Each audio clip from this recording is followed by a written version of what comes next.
Hi, this is Dr. Carl with Infinity Health, Direct Primary Care. Today we're going to talk about kind of more of an administrative aspect of medicine, but a really important one. We all are familiar with the term, no news is good news, or the phrase. And well, my friend here is a victim of no news is good news, and we'll get into that a little bit why. When I see a patient in the office, the main thing I need is the ability to communicate the history, know the story, what's going on with the patient, what symptoms, etc. But then we also have the physical exam, where we examine the patient and come out with some idea of what's going on. So usually the history and physical is sufficient. However, sometimes we have to do tests, x-rays, lab work, etc. So when we do lab work, somehow or another the results need to get to the patient and the physician. Well, if the physician tells the patient, look, we're going to get some blood work, it'll probably be fine, we'll call you if it's abnormal. If you don't hear from us, then everything's okay. At first glance, logically, that seems correct. You figure that most lab work is normal, so why generate a whole bunch of messages or calls on stuff that's normal? Instead, just maybe save any calling to when something's abnormal. Here's the problem, of course.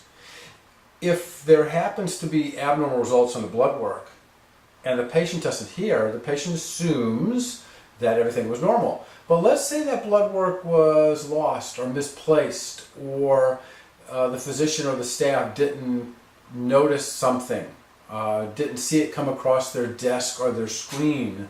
Now nobody knows. So the physician's never seen the results. The patient doesn't hear anything, so the patient assumes the results are normal.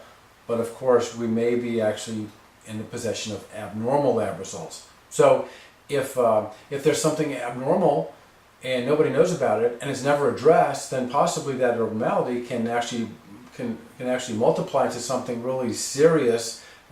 It could be benign, but it also could be something that would actually cause some harm. And so that would be really bad to accept that notion. Now you could say, well, whose fault is it? Who should know? Should the patient be the one to check or the doctor be the check? The fault part doesn't matter here. We're not concerned about that. We're concerned about having the information transmitted properly.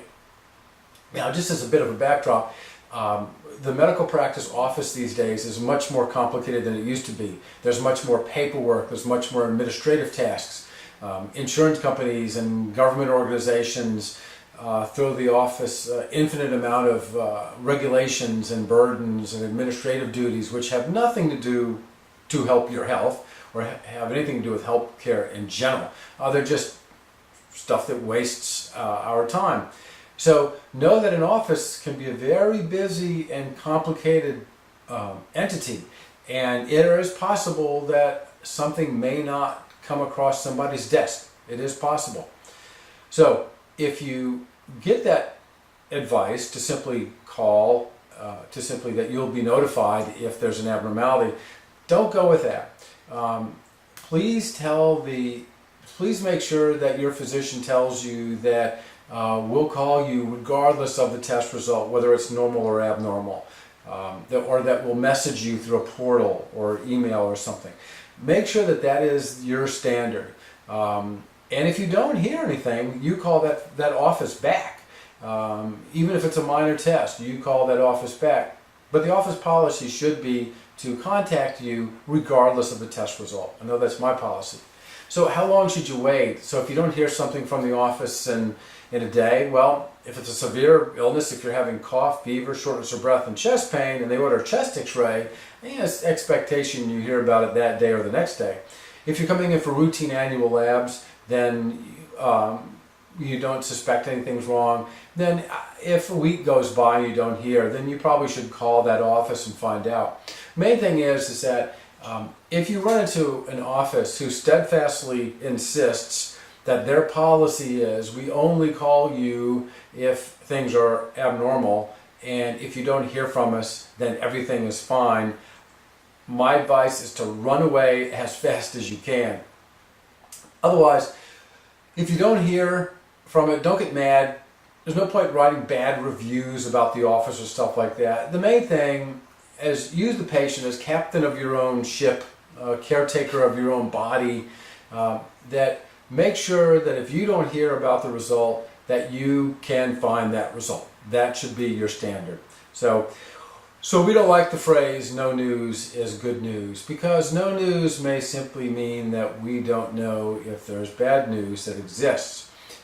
In our parlance, in our practice, no news is no news. And we feel that every individual should have their results communicated to them, whether they're normal or abnormal. So anyway, so again, we don't go with the policy of no news is good news. Instead, we take the opposite. Okay, so if you have any other questions, please comment.